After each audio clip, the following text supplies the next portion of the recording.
ನಮಸ್ಕಾರ. ನನ್ನ ಹೆಸರು ಸ್ನೇಹಾ ಭಟ್ ಅಂತ.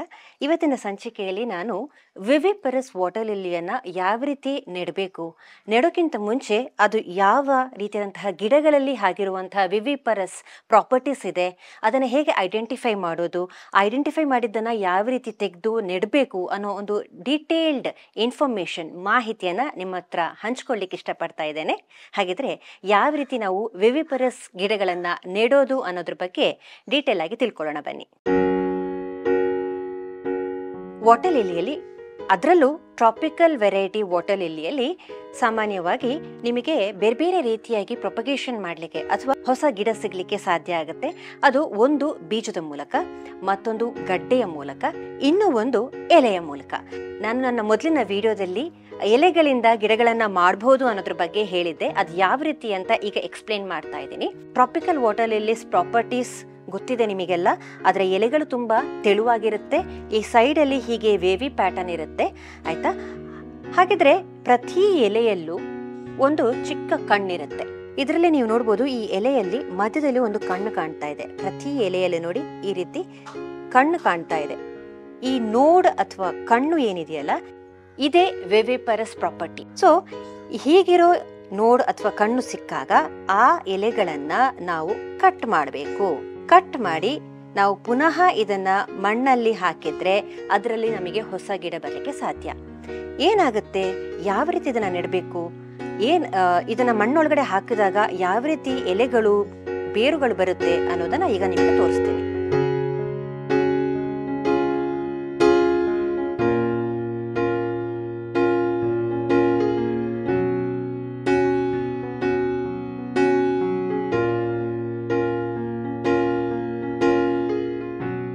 ನಾನು ಎಲೆ ಕಟ್ ಮಾಡಿ ಮಣ್ಣಿನ ಒಳಗಡೆ ಹಾಕಿಟ್ಟಿದ್ದೆ. ಆ ಎಲೆಯಲ್ಲಿ ಬಂದಂತಹ, ಮೂಡಿದಂತಹ ಚಿಕ್ಕ ಚಿಕ್ಕ ಎಲೆಗಳು ನೋಡಿ, ಇಲ್ಲಿ ಚಿಕ್ಕ ಎಲೆ. ಇದು ಸಾಮಾನ್ಯವಾಗಿ ಒಂದು 2-3 ದಿವಸದ ಒಳಗಡೆ ನಿಮಗೆ ಚಿಕ್ಕ ಚಿಕ್ಕ ಎಲೆ ಬರುತ್ತೆ. ಹೀಗೆ ಒಂದು 3-4 ದಿವಸ ಅಥವಾ 5-6 ದಿವಸ ಆದಮೇಲೆ ನಿಮಗೆ ಈ ಎಲೆಗಳಲ್ಲದೆ ಚಿಕ್ಕದಾಗಿ ಬೇರುಗಳು ಕೂಡ ಬರಲಿಕ್ಕೆ ಶುರುವಾಗುತ್ತೆ. ನೀವು ನೋಡ್ತಾ ಇರ್ಬೋದು, ಕಾಣ್ತಾ ಇದೆಯಲ್ಲ ನಿಮಗಿಲ್ಲಿ ಬೇರು, ಈ ಕಣ್ಣಿಂದ ಬಂದಂತಹ ಬೇರಿದು.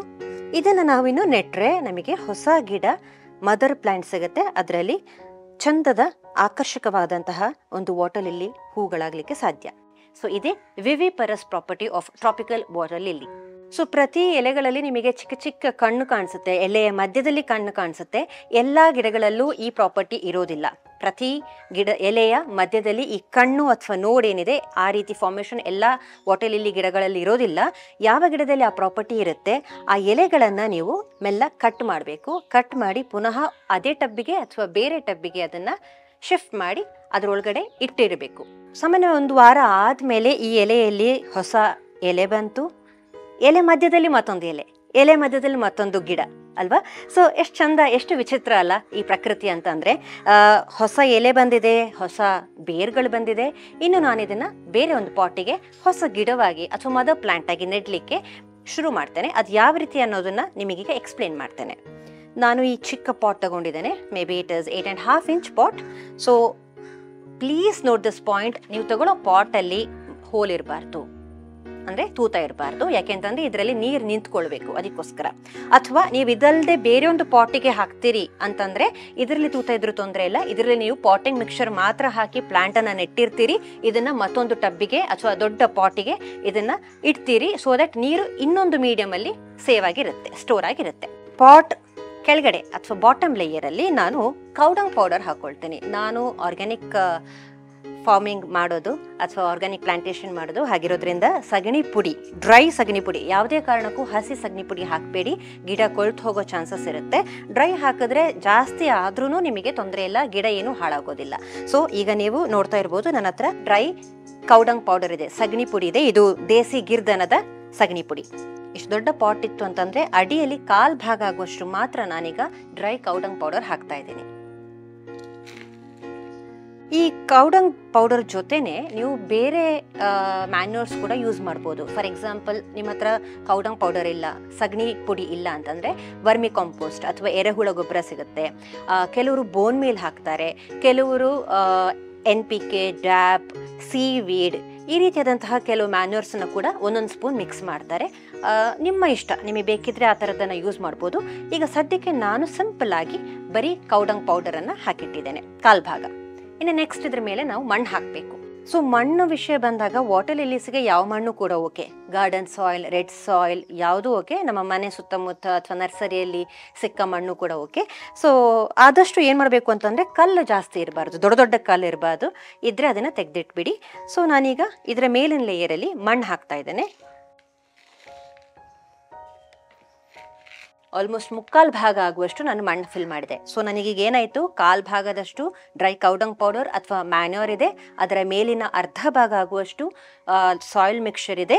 ಸೊ ನನಗೇನಾಯಿತು, almost 75% of the pot is filled with soil mixture. So ಇನ್ನು ನಾನು ಈ ಸ್ಯಾಪ್ಲಿಂಗ್ ಏನಿದೆ, ನಮ್ಮದು ವಿವಿಪರಸ್ ಪ್ಲಾಂಟ್ಲೆಟ್ ಏನು ಸಿಕ್ಕಿತ್ತು ಅದನ್ನು ನಾನು ನೆಡೋದು. ನಾನು ಸ್ವಲ್ಪ ಈ ಮಣ್ಣಿಗೆ ನೀರು ಮಿಕ್ಸ್ ಮಾಡಿದೆ, ಅಂದರೆ ಸ್ವಲ್ಪ ವೆಟ್ ಆಗಿರಲಿ ಅಂತ. ಸೊ ಈಗ ಮುಕ್ಕಾಲು ಭಾಗದಷ್ಟು ನಿಮಗೆ ಸಾಯಿಲ್ ಮಿಕ್ಸ್ಚರ್ ರೆಡಿಯಾಗಿದೆ ಪಾಟಲ್ಲಿ. ನನ್ನ ಹತ್ರ ಈ ರೀತಿ ರೂಟ್ ಫಾರ್ಮೇಷನ್ ಆಗಿರುವ ವಿವಿಪರಸ್ ಪ್ಲಾಂಟ್ಲೆಟ್ ಇದೆ. ಇದನ್ನು ನಾನು ಉಲ್ಟಾ ಇಡ್ತೀನಿ. ಯಾಕೆ ಉಲ್ಟಾ ಇಡ್ತೀನಿ ಅಂತಂದರೆ ನನ್ನ ಈ ಗಿಡಕ್ಕೆ ಬೇರು ಮತ್ತು ಹೊಸ ಎಲೆ ಎಲ್ಲ ಬಂದು ಚಿಗುರಿ ದೊಡ್ಡದಾಗಲಿಕ್ಕೆ ಕಮ್ಮಿ ಟೈಮ್ ಸಾಕು.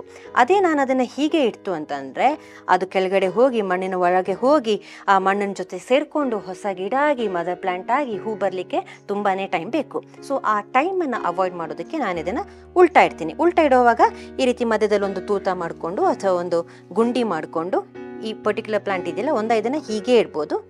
ಹೀಗೆ ಈ ರೀತಿ ಇದನ್ನು ಇಟ್ಟು ಮಣ್ಣು ಮುಚ್ಚೋ ಅವಶ್ಯಕತೆ ಏನಿಲ್ಲ. ನೀರು ಹಾಕಿದಾಗ ಅದು ಮಣ್ಣು ಫಿಲ್ ಆಗುತ್ತೆ. ಬೇಕಿದ್ರೆ ನಾನು ಸ್ವಲ್ಪ ಡ್ರೈ ಮಣ್ಣನ್ನು ಹಾಕ್ತೀನಿ. ಈ ರೀತಿ ಇದೀಗ ನಮ್ಗೆ ನೀರು ಹಾಕಿದಾಗ ಸೆಟ್ ಆಗುತ್ತೆ.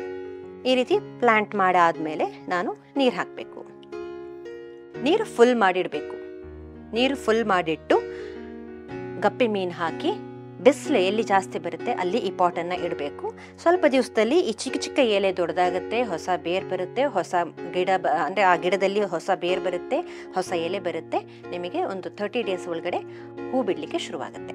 ಕೆಲವರು ಏನು ಮಾಡ್ತಾರೆ ಅಂತಂದರೆ, ಒಂದು ಸಾಯಿಲ್ ಮಿಕ್ಸ್ಚರ್ ರೆಡಿ ಆದಮೇಲೆ ಮೇಲ್ಗಡೆಯಿಂದ ಸ್ಯಾಂಡ್ ಅಥವಾ ಮರಳು ಕೂಡ ಹಾಕ್ತಾರೆ, ಒಂದು ಲೇಯರ್, ಸೊ ದ್ಯಾಟ್ ನೀರೆಲ್ಲ ಮಣ್ಣು ಜೊತೆ ನೀರು ಮಿಕ್ಸ್ ಆಗಿ ಕೆಂಪಾಗಬಾರ್ದು ಅಂತ. ಮರಳು ಸೇರಿಸೋದು ಆಪ್ಷನಲ್, ನಿಮ್ಮ ಇಷ್ಟ. ಬಟ್ ನಾನಿಲ್ಲಿ ಮರಳೇನು ಸೇರಿಸಲಿಲ್ಲ. ಸೊ ನೀರು ಹಾಕಾಯಿತು. ಈ ಪರ್ಟಿಕ್ಯುಲರ್ ಪಾಟನ್ನು ಎಲ್ಲಿ ಮ್ಯಾಕ್ಸಿಮಮ್ ಬಿಸಿಲು ಬರುತ್ತೆ ಅಲ್ಲಿ ಇಡಬೇಕು. ಸಾಮಾನ್ಯವಾಗಿ 4 ರಿಂದ 6 ಗಂಟೆ ಬಿಸಿಲಿದ್ರೆ ಒಳ್ಳೆಯದು. ಸಿಗಲಿಲ್ಲ ಅಂದರೆ ಬ್ರೈಟ್ ಎಷ್ಟು ಜಾಸ್ತಿ ಸಿಗುತ್ತೆ, ಎಲ್ಲಿ ಜಾಸ್ತಿ ಸಿಗುತ್ತೆ ಅಲ್ಲಿ ಈ ಪಾಟನ್ನು ಇಡಿ. ನೆನಪಲ್ಲಿ ಗಪ್ಪಿ ಮೀನನ್ನು ಹಾಕಿ, ಯಾಕೆಂತಂದರೆ ಗಪ್ಪಿ ಮೀನು ಹಾಕಿದಾಗ ಸೊಳ್ಳೆ ಫಾರ್ಮೇಷನ್ ಆಗೋದಿಲ್ಲ. ಇದು ನಿಂತ ನೀರಾಗಿರೋದ್ರಿಂದ ಇದರಲ್ಲಿ ಸೊಳ್ಳೆ ಬರೋ ಚಾನ್ಸಸ್ ಇರುತ್ತೆ. ಸೊಳ್ಳೆ ಅವಾಯ್ಡ್ ಮಾಡಬೇಕಾದ್ರೆ ಗಪ್ಪಿ ಮೀನು ಅಥವಾ ಮೋಲೀಸ್ ಮೀನನ್ನು ಹಾಕಬೇಕು. ಒಂದು ಪೇರ್ ಹಾಕಿ ಸಾಕು, ಅದು ಮರಿಗಳು ಮಾಡುತ್ತೆ, ತುಂಬ ಮರಿ ಬರುತ್ತೆ, ನಿಮಗೆ ಸೊಳ್ಳೆ ಏನೂ ಇರೋದಿಲ್ಲ. ಮತ್ತು ನೀರು ಕೂಡ ಸ್ವಲ್ಪ ಕ್ಲೀನಾಗಿರುತ್ತೆ. ಸೊ ಗೊತ್ತಾಯ್ತಲ್ಲ, ವಾಟರ್ಲಿಲಿ ಗಿಡ ಬೇರಲ್ಲಿ ಬರುತ್ತೆ, ಬೀಜದಲ್ಲಿ ಬರುತ್ತೆ, ಗಡ್ಡೆಯಲ್ಲಿ ಬರುತ್ತೆ, ಎಲೆಯಲ್ಲಿ ಕೂಡ ಬರುತ್ತೆ. ಹಾಗಿದ್ರೆ ಇದರಲ್ಲಿ ವಿವಿಪರಸ್ ಪ್ಲಾಂಟ್ ಆಗಿರುವಂತಹ ಕೆಲವು ಎಕ್ಸಾಂಪಲ್ಸ್ ಯಾವುದೆಲ್ಲ ಹಾಗಿದ್ರೆ ಅಂತಂದರೆ, ಮೈಕ್ರಾಂತ, ಪನಾಮಾ ಪೆಸಿಫಿಕ್, ಪರ್ಪಲ್ ಜಾಯ್, ಚೊಂಬು ಮೇಮೆ, ಮತ್ತು ಬ್ಲೂ ವೆಸಲ್, ಮತ್ತು ನಿಮಗೆ ಇನ್ನೋಸೆನ್ಸ್, ಲಿನ್ಸೆ, ಕಾಲಾ ಸನ್ಶೈನ್, ಸಬ್ಸ್ಟೂನ್, ಇದೆಲ್ಲ ವಿವಿಪರಸ್ ವಾಟರ್ ಲಿಲಿಗೆ ಎಕ್ಸಾಂಪಲ್. ಏನೇ ಡೌಟ್ಸ್ ಇದ್ರೂ ಕಮೆಂಟ್ ಸೆಕ್ಷನಲ್ಲಿ ಹಾಕಿ ತಿಳಿಸ್ತೇನೆ. ಧನ್ಯವಾದಗಳು.